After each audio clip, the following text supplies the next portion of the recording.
Dobrý deň, milí kamaráti. Dnes sa naučíme základné pravidlá deliteľnosti čísel. Ako prvé začneme s číslom 2. Kedy je číslo deliteľné dvojkou?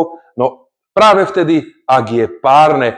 Teda číslo končí na 0, 2, 4, 6 alebo 8.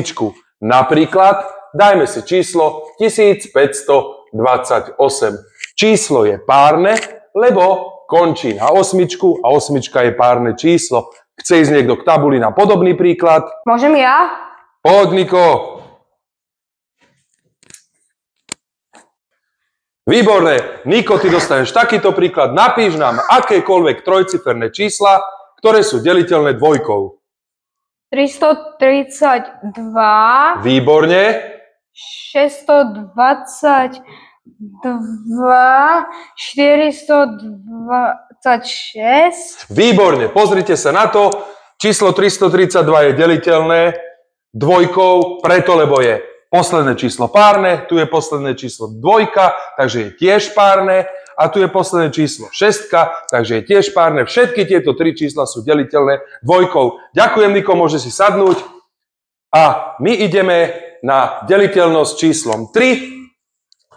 Kedy je číslo deliteľné trojkou? No je deliteľné práve vtedy, ak ciferný súčet daného čísla je deliteľný trojkou. Pozrime sa na to. 423. Čo je to ciferný súčet? Že spočítam všetky číslice dokopy. 4 plus 2 je 6, plus 3 je 9. Devinka je deliteľná trojkou. Tak aj celé toto číslo je deliteľné trojkou. Alebo máme 541, teraz to spočítajme, 5 plus 4 plus 1 je 10, 10 ale nie je deliteľné trojkou, tak ani toto celé číslo nie je deliteľné trojkou. Dobre, takže ciferný súčet je to, že spočítam všetky tie číslice dokopy. Chce ísť niekto na tento príklad k tabuli? Môžem ísť ja? Poď, Betka. Dobre, Betke dáme dve čísla a ona určí, či sú deliteľné trojkou alebo nie sú a povie nám prečo. Takže 1234, prvé číslo a druhé, dajme si 354. Nech sa páči. 1 plus 2 je 3, plus 3 je 6, plus 4 je 10 a desinka nie je deliteľná trojkou. Výborne, tak ani to celé číslo nie je deliteľné. Tak. A číslo 354? 3 plus 5 je 8, plus 4 je 12. A 12 je deliteľná trojkou. Výborne.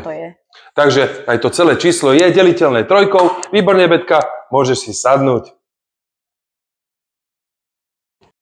Dobre, teraz si povieme, kedy je číslo deliteľné štvorkou. Číslo je deliteľné štvorkou práve vtedy, keď posledné dvojčíslie toho daného čísla je deliteľné štvorkou. Tak aj to teda celé číslo je deliteľné štvorkou. Dajme si príklad 1524. Posledné dvojčíslie sledujem. Aha, 24 je deliteľná 4, lebo 24 deleno 4 je 6. Tak aj toto celé číslo je deliteľné štvorkou. Dajme si príklad 2500. 12, znovu, 12 je deliteľná 4, tak aj celé číslo je deliteľné 4. A keď už tu máme rovno 5 a tá je veľmi jednoduchá, tak si povieme, kedy je číslo deliteľné 5 a potom pôjde niekto k tabuli. Číslo 5, kedy je číslo deliteľné 5? No je deliteľné práve vtedy, ak číslo končí na 0 alebo na 5. Napríklad 1535. Číslo končí na 5, je deliteľné 5, aj to 1535. Dajme si číslo 2000, číslo končí na 0, takže aj to celé číslo je deliteľné 5. Chce ísť niekto k tabuli na 4 a 5? Idem ja. Dobre, poď Ema. Dobre, Ema, napíš nám trojciferné číslo, ktoré je deliteľné štvorkou. 516. Pretože 16 je deliteľná štvorkou, čo znamená, že celé číslo je deliteľné štvorkou. Výborne, a teraz dajme štvorciferné číslo, ktoré je deliteľné 5.